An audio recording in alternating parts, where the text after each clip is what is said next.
Bom, nós estamos num culto da vitória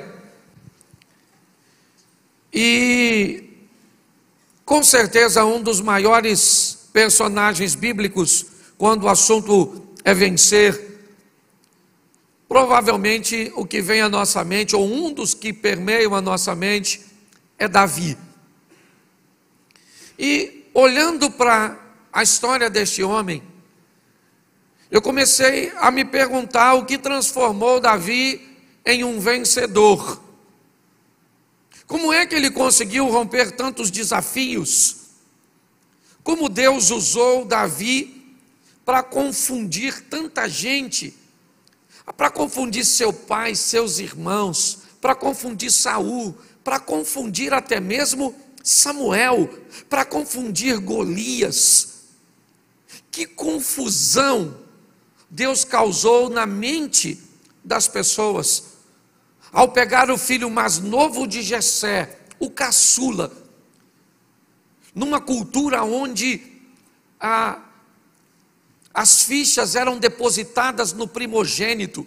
Era ele que se tornava o líder após o falecimento do pai. Quando Deus pega Davi, aliás, e não apenas ele, nós vamos ter Esaú servindo a Jacó, e uma visão bem interessante da postura da vitória e do crescimento do menor.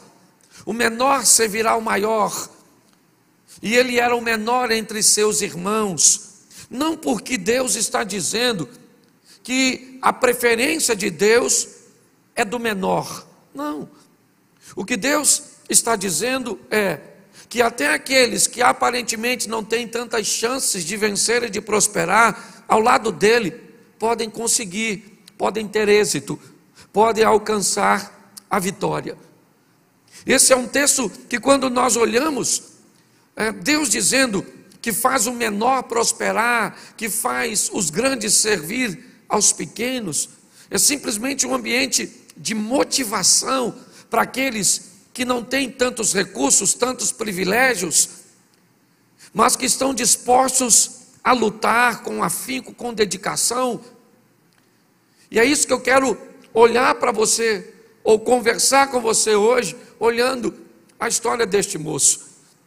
E ela começa no primeiro livro do profeta Samuel, no capítulo 16, no verso 1. Se você puder acompanhar comigo, eu vou usar bastante textos, mas eu vou falar pouquinho. 1 Samuel, vou ficar com essa tradução que fica mais fácil. Então disse o Senhor a Samuel: até quando terás dó de Saul, havendo eu rejeitado, para que não reine sobre Israel? Enche o teu vaso de azeite e vem, enviar-te-ei a Jessé, o belemita, porque dentre os seus filhos me tenho provido de um rei. Feche os seus olhos.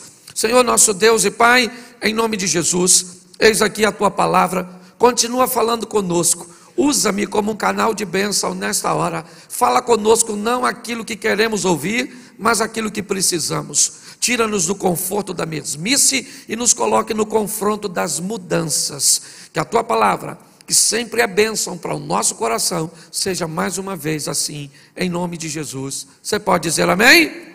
Isso. Preste atenção nesse texto, porque ele sugere que a ordem que Deus vai dar a Samuel nessa ocasião já era um assunto que Deus vinha tratando com Samuel, sinalizando para o profeta que ele iria fazer uma mudança, ele ia depor um rei e ia constituir um novo rei de Israel. É importante entendermos e não culparmos demais Saul, porque ele é o primeiro rei, a monarquia ainda é algo muito novo para o povo de Israel. Enquanto outras nações vinham, de tempos em tempos, crescendo e entendendo que era uma monarquia, para Israel, o tempo dos juízes não fazia, não tinha ido embora ainda, estava nesse processo de transição. E o povo pede a Samuel um rei, até o próprio Samuel fica triste com isso, ele é o último juiz. E Deus diz a ele: Samuel, não se entristeça, porque o povo não está rejeitando você, esse povo está rejeitando a mim.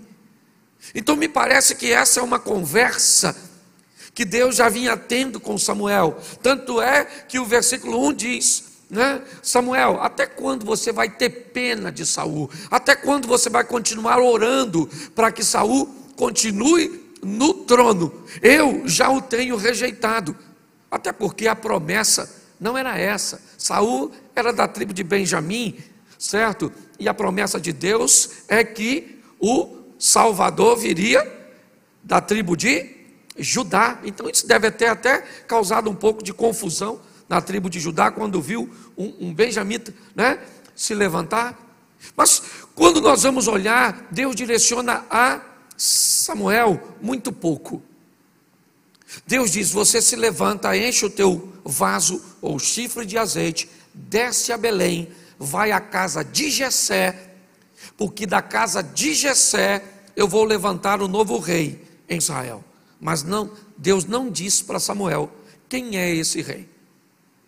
Deus diz apenas que vai levantar um novo rei e que ele deve ir para cumprir uma missão. Mas quando ele chegar lá, ele vai descobrir quem vai ser o rei. Provavelmente na cabeça, certo, de Samuel é Eliabe, com certeza, o filho mais velho, o primogênito de Jessé. Romper um paradigma, quebrar uma mentalidade é o primeiro desafio que Deus precisa fazer para conosco. Me parece que Deus já não fala com Samuel exatamente porque para ele seria muito intrigante chegar numa família onde tem 8 filhos homens e pegar o menino mais novo e ungí-lo e sobrepor este menino aos demais. Quebrar isso seria um grande desafio. Então Deus não comunica isso a Samuel. Samuel sabe apenas que ele vai ungir um rei na casa de Jessé, mas ele não sabe quem é. Agora eu comecei a me perguntar: por que é que Davi, ou o que fez com que Davi recebesse essa missão de se tornar o rei? Que qualidades um Deus que disse para o próprio Samuel: não unja Eliabe, porque ele não é o rei. Eu não vejo como vocês veem. O homem vê o que está diante dos olhos, eu olho para o coração. O que Deus achou no coração de Davi? Talvez, se conseguirmos chegar perto de responder essa pergunta, e ela é tão intrigante e ao mesmo tempo tão extraordinária, que talvez nós possamos sair daqui buscando nós mesmos a pergunta para isso. Eu vou te dar algumas dicas que pelo menos me ajudou a nortear meus pensamentos em torno do que esse camarada vai viver. O que ele tem? Se Deus não tem privilegiados, o que Deus viu nesse homem que, cá convenhamos, nós já sabemos que tem inúmeros erros, inúmeras falhas. Mas quando eu olho a missão que ele havia recebido e como ele lida com essa missão, eu entendo por que é que Deus escolheu Davi. Pelo menos essa resposta foi o suficiente para mim. Talvez não seja para você, e você tem todo o direito de continuar a sua busca. Mas quando eu comecei a ver a transição que Deus faz do que ele desempenha para se tornar um rei, eu consigo entender por que é que esse indivíduo vai se tornar alguém que vai substituir Saul. No verso 11, coloca para mim, por favor, do mesmo capítulo. Disse mais Samuel a Jessé: acabaram-se os jovens? E Jessé disse: ainda falta o menor que apacenta as ovelhas. Preste atenção, porque para mim Davi só foi rei porque apacentava ovelhas. Para mim, a maneira que ele resolveu desempenhar a sua função, a maneira que ele resolveu agir com a missão que lhe foi confiada, E a Bíblia diz que nós não devemos negligenciar o tempo das pequenas coisas. Como esse camarada resolveu lidar com essas emoções, de ver todos os seus irmãos à frente dele, ele o caçula. Sabe, um dos livros, eu já falei isso aqui, que eu li, que me impactou, foi Transformando Suor em Ouro, de Bernardinho, o técnico da seleção brasileira de vôlei, né? Até algum tempo atrás. Hoje me parece que já é o Zé Roberto, nessa transição. Mas preste atenção, quando esse camarada foi jogador, o Bernardinho, ele exercia a função de levantador. E quando ele foi levantador, o levantador titular se chamava William, um dos maiores levantadores de todos os tempos, até porque o Brasil é um dos grandes campeões, né? No vôlei masculino. Mas o Bernardinho tinha pouquíssimas oportunidades de entrar na seleção. O William era uma estrela e o Bernardo então só entrava em movimentos táticos, quando o técnico queria diversificar uma jogada que já estava sendo marcada por William, por suas características. Então normalmente era 1, 2 jogadas e ele voltava para o banco, 1, 2 jogadas e ele voltava para o banco, e poucas vezes ele pôde exercer essa função. E para alguns, ele foi um jogador mediano, medíocre, alguém que conseguiu despontar ainda, que só em chegar à seleção já é algo muito grande. Mas a minha pergunta é: o que esse camarada conseguiu ver do banco? É o que esse camarada conseguiu observar do banco, que já que ele não seria o melhor levantador do mundo, ele poderia se tornar o melhor técnico, o maior campeão de todos os tempos, como levantador. Ele conseguiu simplesmente observar uma oportunidade que dificilmente a maioria de nós observaríamos, focados muitas vezes no local errado, muitas vezes achando que não temos o privilégio de ocupar determinadas ou de determinados posicionamentos. É um livro maravilhoso para quem deseja, né, achar ou descobrir um espaço para se alcançar um ambiente de vitória. Mas vamos olhar aqui, porque o texto diz que ele é um pastor de ovelhas. Olhe bem, Samuel chega na casa de Jessé para ungir um rei. Tem 7 filhos de Jessé em casa, e Davi está trabalhando, apacentando as ovelhas. Foi a missão que ele recebeu. O próprio irmão dele no campo de batalha diz para ele, nós vamos ver mais à frente, com quem você deixou aquelas poucas ovelhas de papai, o que indica que não era um rebanho tão grande, que a função que ele exercia não era nada expressivo, não era nada significativo, não. O importante não era a função que ele exercia, o importante era como ele levava a sério o que ele fazia, como ele era capaz de se dedicar para fazer aquilo. Que tipo de entrega ele tinha para desempenhar aquela função, e é isso. É isso que nós vamos ver. Esse moço, filho mais novo de Jessé, ele vai sair do anonimato e se tornar um dos maiores homens. E preste atenção no que eu vou falar agora, goste você ou não de ouvir, pouco tem a ver com Deus. Pouco tem a ver com Deus. Tem muito a ver com sua dedicação, com o interesse de fazer aquilo que Deus o entregou. Porque até o presente momento, o que Deus tem para ele? Ser pastor de ovelha. Ah, mas ser pastor de ovelha é uma função que eu não me agrado, é algo que não tem tanta expressividade, é algo que não tem tanto valor. Para quem? Tudo aquilo que vier à sua mão, fazei-o conforme todas as forças. É o que diz a palavra do Senhor. Ah, pastor, mas as pessoas não vão me reconhecer. As pessoas podem não te reconhecer, mas você não vai passar despercebido para Deus.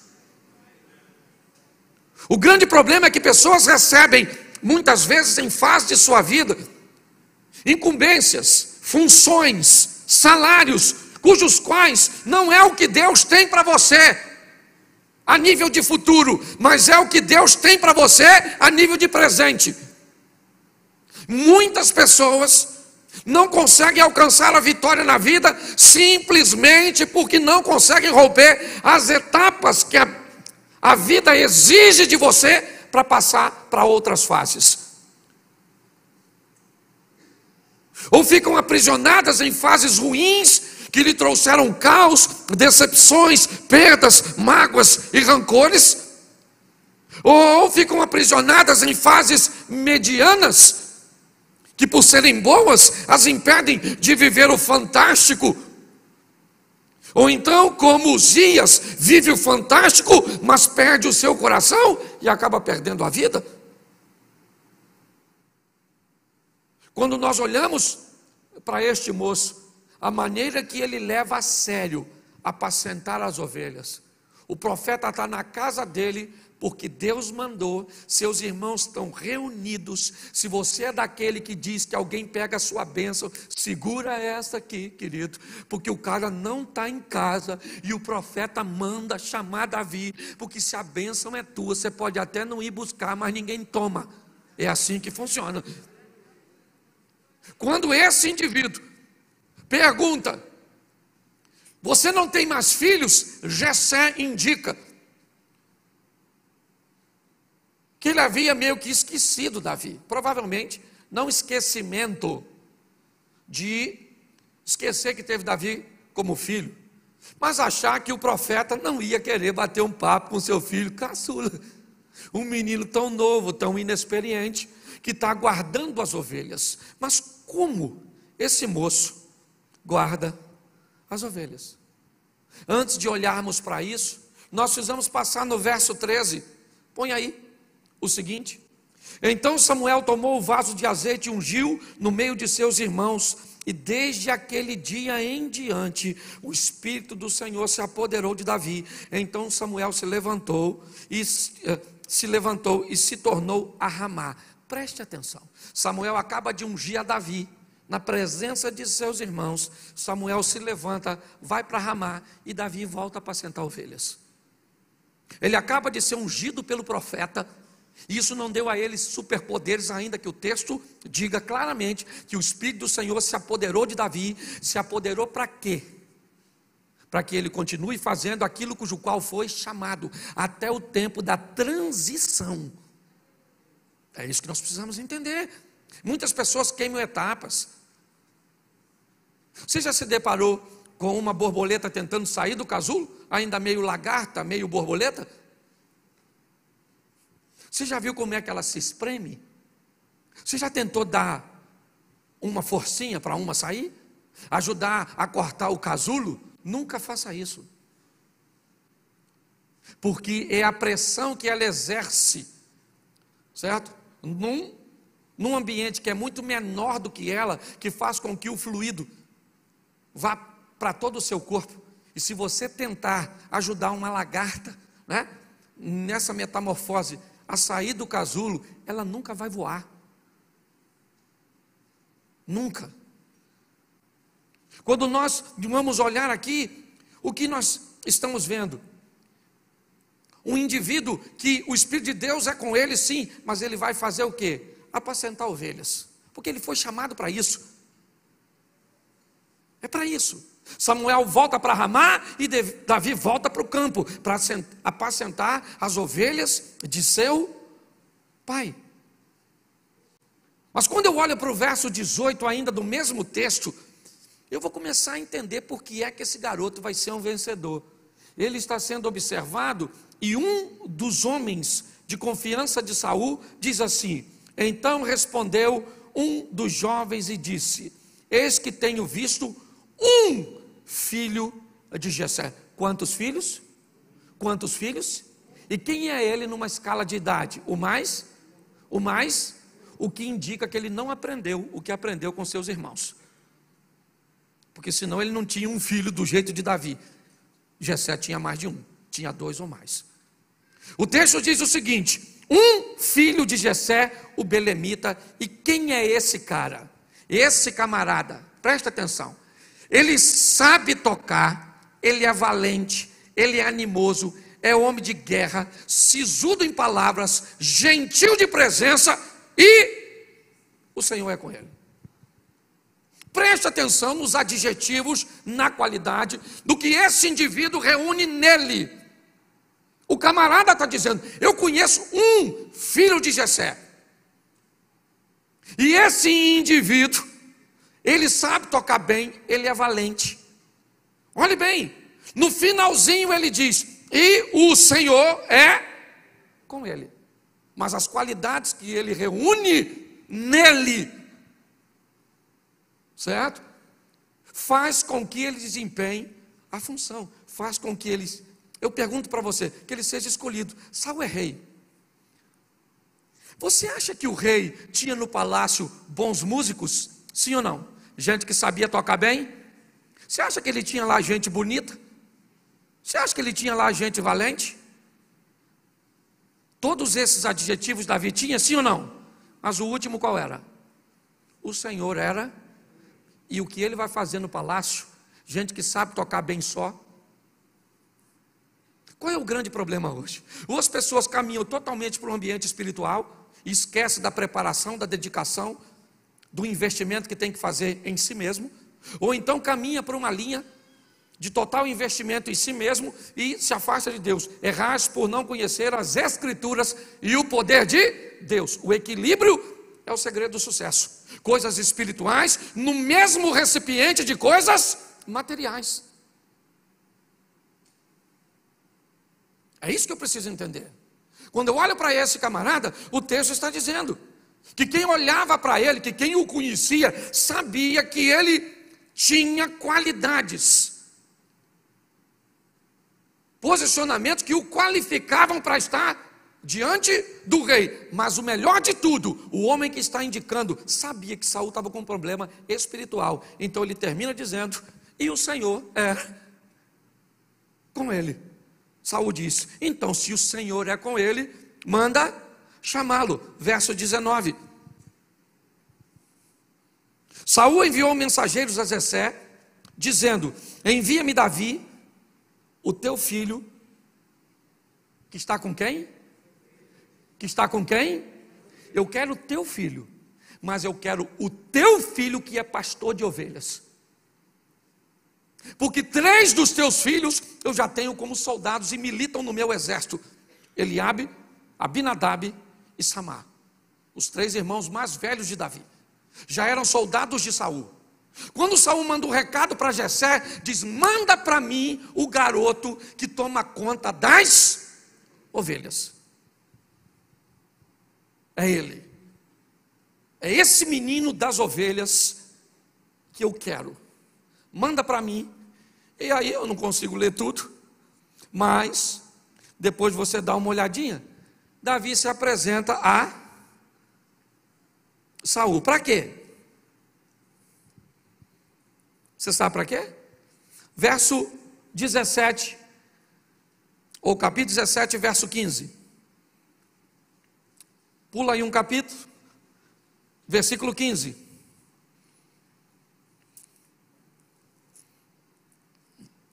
Davi, porém, ia e voltava de Saul para apacentar as ovelhas de seu pai em Belém. Preste atenção. Ele foi ungido por rei, ungido. Joséfo diz, o historiador, que não podia dar tanta garantia, mas pela magnitude de quem foi, diz que ele sabia que foi ungido para ser rei. Samuel havia dito a Davi que a unção era para rei. Ele é ungido para rei e volta para apacentar as ovelhas. Agora, Deus leva Davi para o palácio, para tocar para Saul. É só uma desculpa. O que Deus está querendo é que Davi aprenda como o rei come, como ele senta, como ele dorme, como ele se veste. Na verdade, o que Davi vai fazer, isso é muito importante. Escute o que eu vou te falar agora, porque pode ser algo que pode virar uma chave na sua vida. Fique atento aos lugares e às pessoas que Deus vai te aproximar, porque pode ser a próxima fase de onde ou para onde Ele deseja te levar. Entendeu isso? Fique de olho, fique atento. Quando você começa a ser levado para determinados ambientes, e ele é bom, é de ascensão, é de crescimento, fique atento, porque pode ser um ambiente promocional, onde Deus vai te levar para a próxima fase. O texto diz que Davi ia e voltava, ele trabalhava para Saul. Olha bem, ora ele é um músico, um menino que toca, que tem unção, que tem habilidades, que é bom para o rei dormir, mas logo depois ele tem que tirar aquela roupa, ele tem que trocar de roupa, porque não pode chegar lá perante o rei com aquele cheiro de ovelhas, com aquele cheiro de estrume, com aquele cheiro de capim. E ele continua, e agora vai para o campo, para cuidar daquilo que ainda é a sua missão. Sabe qual é o grande problema nosso? Nós olhamos para um vencedor e só olhamos para seu momento, nós não olhamos para a sua história. A maioria das pessoas acha que nós já nascemos tendo e fazendo o que fazemos. Pare e pense. Quando eu olho para esse texto, esse camarada está lá no palácio tocando para Saul, comendo uma comida boa, está tudo tranquilinho, limpinho, mas agora ele vai para o pasto, vai cuidar das ovelhas. Por quê? Porque ainda está no tempo de cuidar das ovelhas. Talvez o seu tempo ainda seja de investir nos seus estudos. Talvez o tempo ainda é de maturar, de solidificar o seu negócio. Então não dá para gastar como outro que já tem um negócio consolidado. Não dá para brincar com coisas sérias. Hoje muitas pessoas se perdem nas etapas. Esse camarada agora volta do palácio para o campo, do campo para o palácio, do palácio para o campo. Ele está revezando. Olhe bem. E ele vai crescendo, ele vai olhando essa estrutura, e no verso 20, ainda do capítulo 17, Davi então se levantou pela manhã bem cedo e deixou as ovelhas a um guarda. Preste atenção, a responsabilidade dele era o quê? Cuidar das? Ele deixa as ovelhas sozinhas? Não, ele pega as ovelhas e deixa com um guarda. Ele precisa saber que as ovelhas estão seguras, estão guardadas, porque aquilo é obrigação dele. E olha como ele trata. Ele poderia dizer para seu pai: poxa pai, eu já passei a ovelha. Pô pai, eu já toco para Saul. E agora o senhor, presta atenção, Jessé tinha 8 filhos, 3 era soldado, 4 fazia o quê? Você já notou que costumam pedir as coisas quem já tem muita ocupação? Você já notou isso? Os filhos, quem tem 3, 4 filhos, aquele filho mais dedicado que obedece é o sobrecarregado. Toda hora a mãe está pedindo outro, está pedindo. Poxa mãe, está vendo televisão? Pois é, meu filho. A mãe não fala, nem o pai: hoje eu vou alegrar seu coração te dando a resposta. Mas sabe o que a mãe pensa? Pedir nada, aquilo é imprestável. Eu peço a Deus para melhorar um dia, mas não serve para nada aquilo ali, nem para sabão, não é verdade? É assim que funciona. Por favor, não dê nada de responsabilidade alta à toa. O que você está fazendo? Nada. Então, querido, toma um peixe para tu. Nada com ele.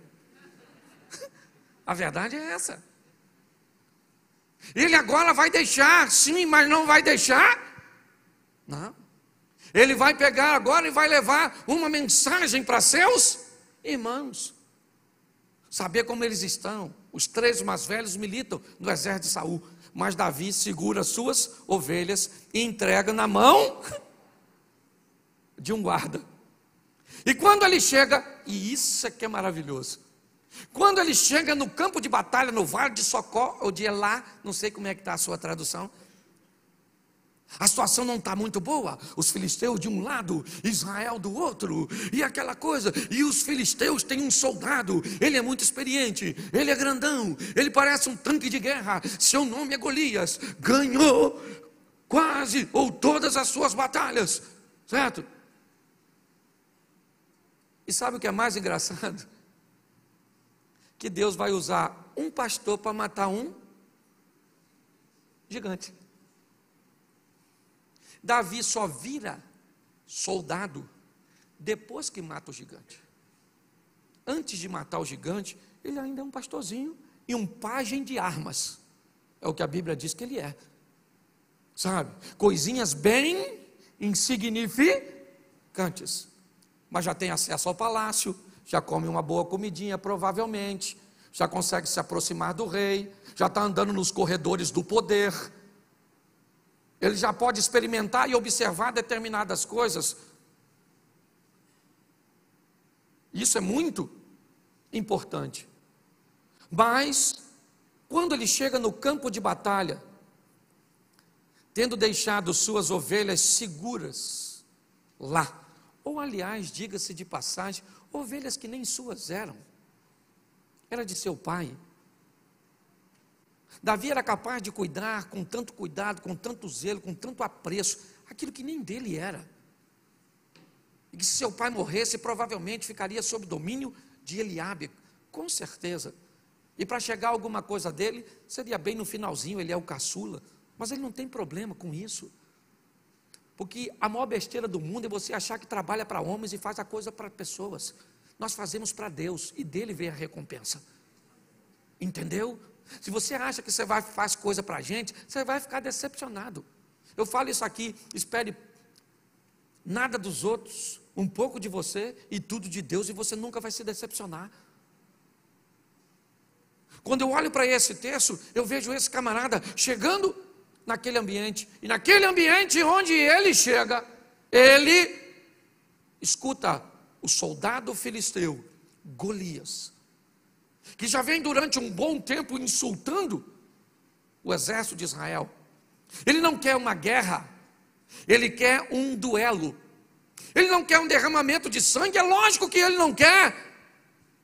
A autoestima, a autoimagem de Golias é algo extremamente consolidado, não há nenhum problema. Golias não pergunta ao rei, pelo menos o texto não diz, para se tornar um representante dos filisteus. Mas quando alguém em Israel se levanta, alguém leva para Saul, porque Saul tem que autorizar, e ainda mais alguém como Davi, tão pequenino. Quando nós olhamos para isso, é isso que nós vemos. Ele pedindo um soldado, mande um soldado de Israel para lutar comigo, mande um soldado de Israel para lutar comigo, e Deus está pensando, eu não preciso de um soldado para matar você, eu mato você com um pastorzinho meu, novinho e pequenininho, porque as minhas vitórias quem faz sou eu. Você está entendendo? Deus está falando com você hoje, eu não sei o que você está enfrentando. O importante é você não enfrentar sozinho, deixar Ele ir com você, porque se Deus é por nós, quem será contra nós? Você acha que você está precisando de algo mirabolante, algo pirotécnico, algo extraordinário para vencer o seu opositor? Não, você está precisando que Deus entre com providência. Que quando Deus entra com providência, Ele faz algo e muda toda a história. Deus vai envergonhar Israel, sim, porque é uma vergonha para Israel receber um pastor. É por isso que Abinadab manda, ou é por isso que Eliabe manda Davi para casa. Aquele não era um ambiente para pastor de ovelha, aquele era um ambiente de guerreiro. Ali estavam homens de guerra, valentes, preparados, destros. Quando Deus manda Davi para o vale de Elá, Ele quer envergonhar o povo de Deus, sim, e dar uma grande lição, mas Ele quer envergonhar o inimigo, os filisteus, dizendo, eu não preciso de um cara grande, vocês precisam de um cara grande para ser reconhecidos como vencedor, é isso? É isso? Eu não. O que você precisa? Para ser um vencedor, você precisa andar num carro extraordinário, porque você acha que é essa a imagem que você vai vender? Você quer morar numa mansão? Morar numa mansão é fácil, difícil é torná-la uma casa em lar. O preço de uma casa eu sei quanto custa. O preço de um lar, tem gente que tem e nunca consegue. Quando nós olhamos para esse texto aqui, o que nós vemos é o Golias dizendo: eu preciso ou desejo alguém para lutar comigo. Verso 26. Então falou Davi aos homens que estavam com ele, dizendo: que farão aquele homem que ferir a este filisteu e tirar a afronta de sobre Israel? Quem é, pois, esse incircunciso filisteu para afrontar os exércitos do Deus vivo? Eu gosto de Davi, porque apesar de tudo, ele também está procurando uma ascensão. Que antes de lutar ele quer saber que de graça ele também não vai. Até porque não é sua função. A sua função é cuidar de ovelha. Quando ele vê aquela oportunidade, primeira pergunta dele: irmão, o que vão dar para quem matar esse gigantão e tirar a afronta de sobre Israel? Alguém falou: 3 prêmios, casa com a filha do rei, fica rico e a casa não paga imposto. Pensa num troço desse. Isso é uma oportunidade da China. Mas tem que estar vivo. E o gigante está acostumado a matar todo mundo. Quando Davi escuta isso, ele diz assim: fala para o gigante que eu mato ele. Agora, a confusão está montada. Um garoto que chega levando pão, queijo e leite, apenas para pregar uma informação, e provavelmente vai trocar de turno com um guarda que ele deixou tomando conta das ovelhas. Agora aquele garoto está dizendo publicamente que quer ser o representante de Israel para enfrentar o gigante. Eu pergunto a você: quem é que acreditava que ele ia ganhar? Um jovem dizendo que quer enfrentar o gigante. Eu confesso que se eu estou lá, eu ia perguntar: esse menino usa droga? Onde é a Cracolândia mais próxima? Esse menino está louco. O Golias grande, com essa indumentária toda, campeão. Esse garoto está dizendo que vai enfrentar. Verso 28.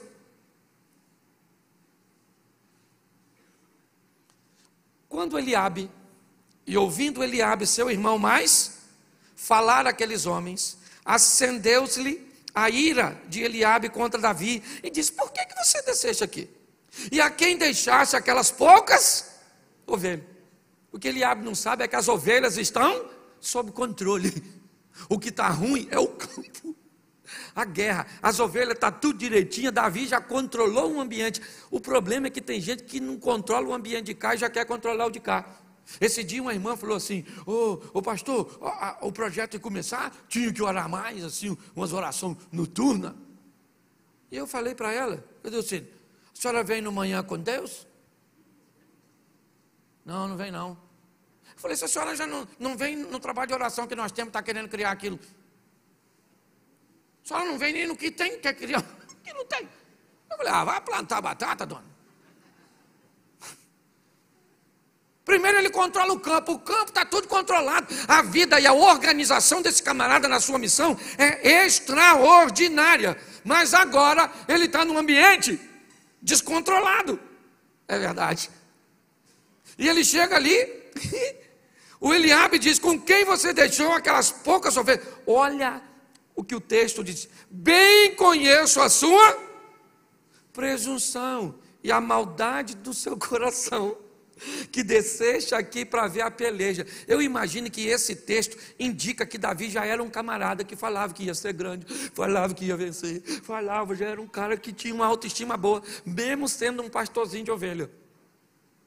Deixa eu falar uma coisa para você: eu não sei a função que você desempenha, mas não acha que ela é inferior a ninguém, não. Faça ou cumpra da melhor maneira possível, e você pode ter certeza que Deus vai olhar e vai falar assim: está na hora de ir para a próxima fase. Agora você fica botando defeito no que você faz. Um carro, um Fusca, Para me ter um Fusca, prefiro andar a pé. Ô menino, eu já andei de Brasília, que botava pano molhado na bobina. Eu já falei isso aqui, eu comprei um Voyage cinza uma vez de noite chovendo, ele estava rachado, eu não vi. E eu tive que andar nele assim mesmo. Eu comprei um Corsa. E apaixonado por reboque. Estou falando sério, uma vez eu fui para São Paulo, ele parou em São José dos Campos, não, em Taubaté. Aí me rebocaram até um ponto lá, e assim que chegou no mecânico, ele desceu do reboque, o mecânico virou e ele pegou. O mecânico falou, o que ele tem? Eu falei, vontade de andar de reboque. Não é possível, só pode ter isso. Ô querido, você tem todo o direito de não estar satisfeito onde você está. Você só precisa estar trabalhando para que Deus possa te levar para a próxima fase. Posso ouvir um amém? Amém. É isso aí. E cuidado, que se você não trabalhar, o outro trabalha e vai dar uma raiva dele. Quando você vê o outro indo e tu ficando. Não dá? Pode falar. Ou só dá em mim? Não é? O casamento da outra mudou. E o seu não mudou nada. O filho da outra passou na faculdade federal. E o seu passou manteiga no pão. É uma verdade. Pare e pense. Tem que ter trabalho. Eu estou olhando para esse camarada aqui agora, certo? O irmão dele está falando, você é um pretensioso, com quem você deixou as poucas ovelhas. E Davi deve ter falado, das ovelhas está tranquilo, irmão. Está tudo tranquilo. Davi diz no 29, olha o que ele fala. Então disse Davi, o que é que eu fiz agora? Porventura não há razão nisso. Ele está falando, calma gente, só perguntei o que vão dar lá, o matador de gigante. E aí então, verso 34, ele está na presença de Saul nesse texto. Saul está convencendo Davi, volta um pouquinho, que eu acho que vale a pena. Verso 32. E Davi disse a Saul, não desfaleça o coração de ninguém por causa dele, o teu servo irá e pelejará contra esse filisteu. Olha o que Saul falou. Porém Saul disse a Davi, contra esse filisteu não poderás ir a pelejar com ele, pois tu és ainda moço, e ele, homem de guerra desde a sua... Olha que coisa animadora. O rei falou, Davi, deixa eu falar uma coisa para tu, presta atenção, garoto, acorda menino, você é um menino, esse cara é matador desde garotinho, quase matou a mãe dele quando nasceu, esse cara é grande, você está entendendo? Não vai rolar, você vai morrer. Olha o que ele disse. Então disse Davi a Saul, teu servo apacentava o quê? Olha a tal das ovelhas de novo. Esse cara tinha um negócio com ovelha, parecia carrapato. O cara extraordinário. Ele disse, olha, o teu servo apacentava as ovelhas de quem?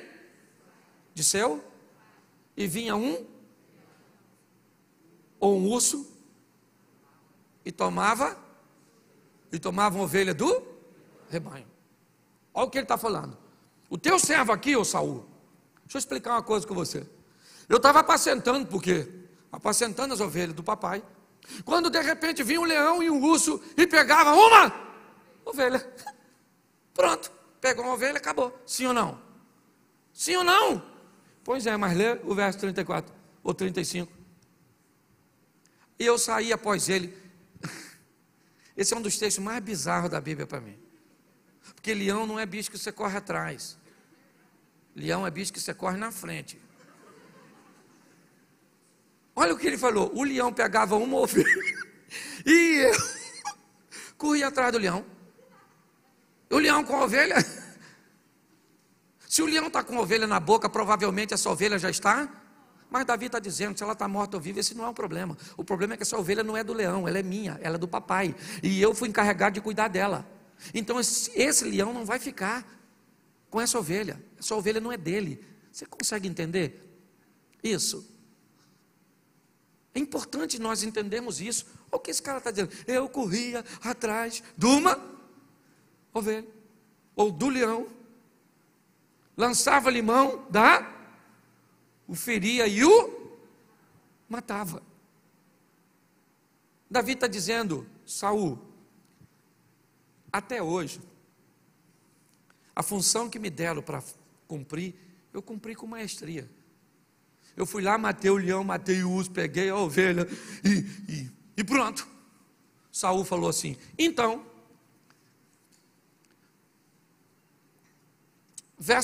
põe o 36, tá? Estou com tempo aqui, deixa eu colocar até para que todos acompanhem.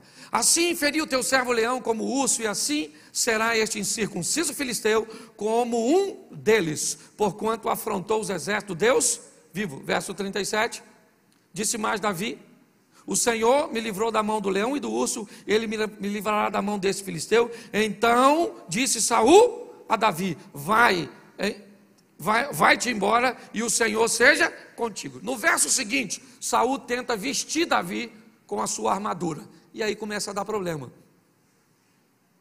Por quê? Porque Davi é um pastor. Ele é um pastor. Saul quer transformar Davi num guerreiro, porque ele acha que a armadura dele, a melhor do reino, ele é o rei, vai proteger Davi. Olhe bem, a armadura de um dissimulado, covarde, desobediente como Davi ou como Saul, jamais encaixaria em Davi. Quando Davi veste aquilo para agradar o rei, ele diz: não vai dar para ir, Saul, eu nunca usei isso, esse negócio não vai rolar. Tirou tudo isso e pegou a sua tiradeira, o seu cajado e 5 pedras, armas de pastor. É com essas armas que ele vai lutar. É nesse ambiente que esse garoto, sim, que já está frequentando o palácio, como músico é verdade, mas que já já vai ser promovido. Já. Ele levou muito tempo para chegar no palácio, é verdade. Ele levou muito tempo para se tornar um pajem de armas, é verdade. Muito tempo para matar um gigante. E se você pensa que ele vai ser rei, agora mais de 10 anos se passam, até que ele seja rei de uma das partes de Israel. Mas quando nós olhamos para este moço, o que vemos é ele enfrentando Golias. Com o quê? Com uma espada? Não, ele não sabe usar. Não é. Ele utiliza a espada depois para matar o Golias, mas para derrubá-lo, Davi vai usar aquilo que ele é bom. Repita comigo: bom. O que você é bom em fazer? É isso que pode mudar a sua vida. Se é relevante ou não perante a sociedade, perante as pessoas ou não, você veio com um dom para fazer o quê? Desempenhe. E à medida que você vai desempenhando, você vai mudando de nível.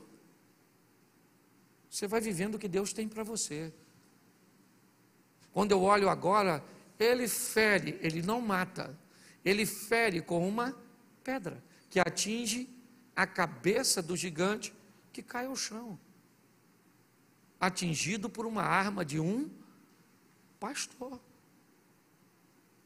Agora Davi vai até ele, pega a espada do Golias, corta a cabeça do gigante e entra em Israel.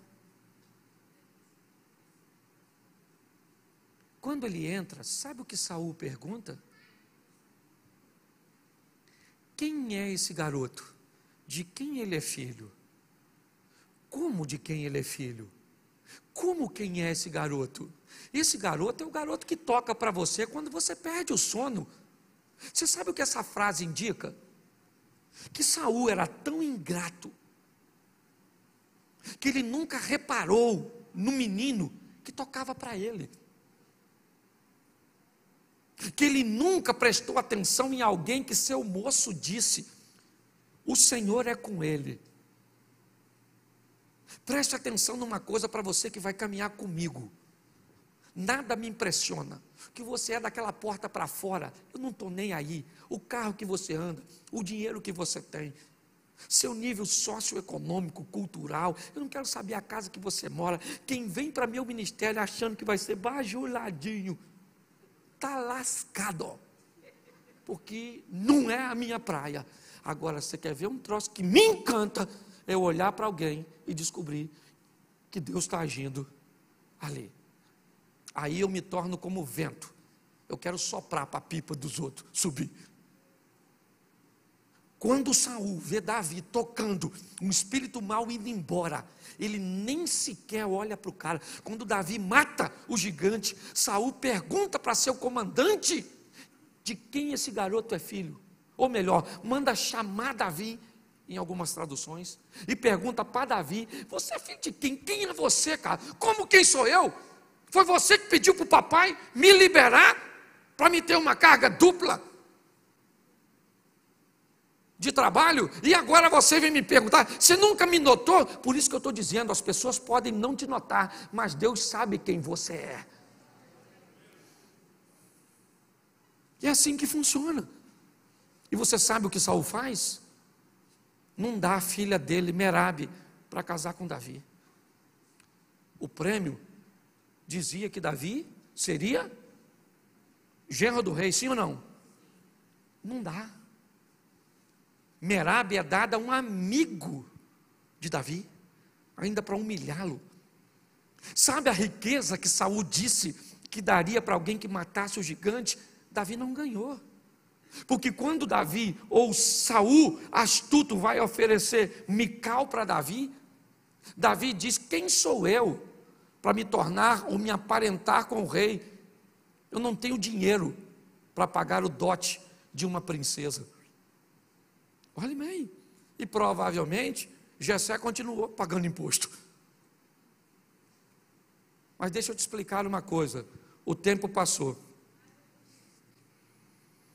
Mical foi dada a Davi, e não como Merabe, um pagamento. Mas Mical amava Davi. Ao invés de ter uma esposa por conveniente, por um pagamento, ele foi viver com uma mulher que amava ele. Isso vale muito mais. Dinheiro, esse camarada foi um dos homens mais ricos que pisou nessa terra. E imposto, ele nunca mais precisou pagar, porque se tornou o rei, todo mundo pagava imposto para ele. E você sabe por que ele viveu tudo isso? Porque era pastor. Era alguém que recebeu uma missão tão simples, mas resolveu fazer da melhor maneira possível. Saia daqui hoje com vontade de ser o melhor naquilo que você faz. E a melhor maneira de ser o melhor no que você faz é não querer ser melhor que o outro, é querer apenas ser melhor do que você mesmo amanhã. Porque todo aquele que invocar o nome do Senhor será salvo. Como, pois, invocarão aquele em quem não creem? E como crerão naqueles de que não ouviram? E como ouvirão, senão a quem pregue? E como pregarão, se não forem enviados? Como está escrito: quão formosos os pés dos que anunciam o evangelho de paz, dos que trazem alegres novas de boas coisas. Mas nem todos têm obedecido ao evangelho, pois Isaías diz: Senhor, quem creu na nossa pregação? De sorte que a fé é pelo ouvir, e ouvir pela palavra de Deus. Romanos capítulo 10, versículo 13 ao 17.